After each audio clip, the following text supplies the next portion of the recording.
जिस गाड़ी से उसे लेके भागा था, उस गाड़ी को निक्सॉन गाड़ी है, उसको बरामद किया गया था सितवारी गांव से। उनके घर के पीछे के हिस्से में जो एक झाड़ीनुमा स्पेस था, वहाँ बालू में छुपा के रखा गया ये हथियार भी बरामद हुआ है। ये जो घटना हुई थी आपराधिक घटना, उसके कुछ संकेत दिए गए, उस संकेत के आधार पे पुलिस और अपने जो एंगल है टेक्निकल उस पार्ट पे जो उसमें क्रिमिनल इंटेंट है उस पर कार्य कर रही है। इस वक्त मौजूद हैं हम भोजपुर पुलिस कार्यालय, जहां पे भी संजय कुमार सिंह के द्वारा प्रेस वार्ता किया गया और बड़े मामलों का किया गया उजागर। आपको बता दें कि झारखंड के चाईबासा से सीआरपीएफ के 197वीं बटालियन के से शीशा तोड़कर एक पूर्व सैनिक के द्वारा 2 इंसास राइफल को लेकर हुआ था फरार, जहां से इंसास राइफल को सितुहारी नारायणपुर थाना क्षेत्र अंतर्गत सितुहारी से किया गया बरामद। सीआरपीएफ भोजपुर पुलिस टीम के द्वारा मिली एक बड़ी सफलता। आज की प्रेस विज्ञप्ति मूलतः हम लोग कर रहे हैं आदित्यपुर चाईबासा झारखंड से एक आदित्यपुर थाना कांड संख्या 282/22 के संदर्भ में 9/11/22 को वहाँ पे एक 157 बटालियन सीआरपीएफ के कोच से मैगजीन से 2 इंसास राइफल लेके रोहित कुमार नाम के एक जवान वहाँ से लापता हुए थे। उनके बारे में जानकारी भी क्रिमिनल एक्ट पाया गया, जिसके आधार पर वहाँ 457 380 का केस आईपीसी के अंतर्गत में दर्ज किया गया था।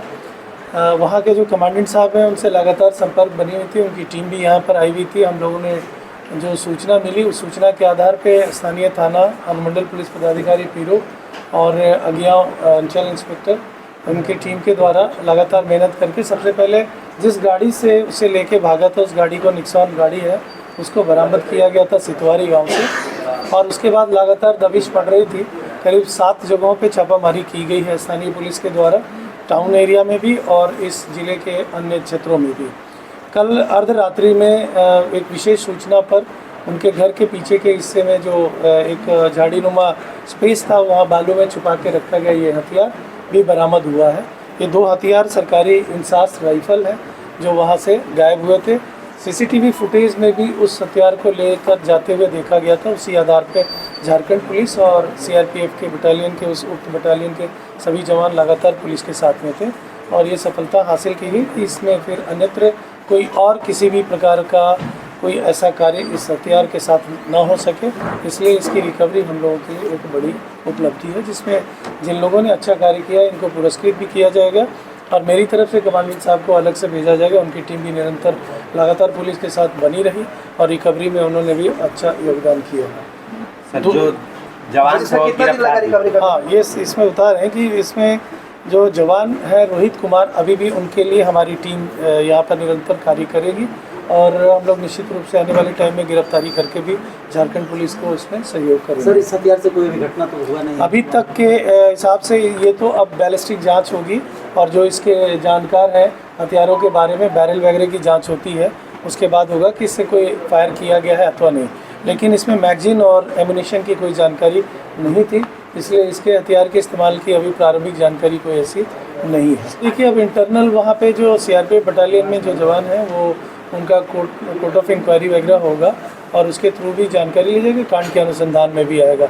हमारा जो कार्य था रिकवरी करने में, झारखंड पुलिस और कमांडर साहब के द्वारा जो रिक्वेस्ट किया गया था, उन लोगों ने एक टिप ऑफ दिया था, उसके आधार पर लगातार पुलिस दबिश बना रही थी और उसके पहुँचने से पहले घेराबंदी भी की गई थी। उसी में भागम भाग में वो जो गाड़ी थी उसकी बरामदगी हुई। कहाँ से बरामद किया गया? सितुहारी के पास नारायणपुर थाना क्षेत्र। बालू उत्खनन पे जो प्रक्रिया चल रही है, लगातार इसमें दबिश बनी हुई है। फिर से सुरौदा टॉप पे कोइलवर पुलिस और अन्य स्पेशल फोर्सेस के जरिए वहाँ पे छापामारी की गई थी, जिसमें माइनिंग डिपार्टमेंट भी शामिल था।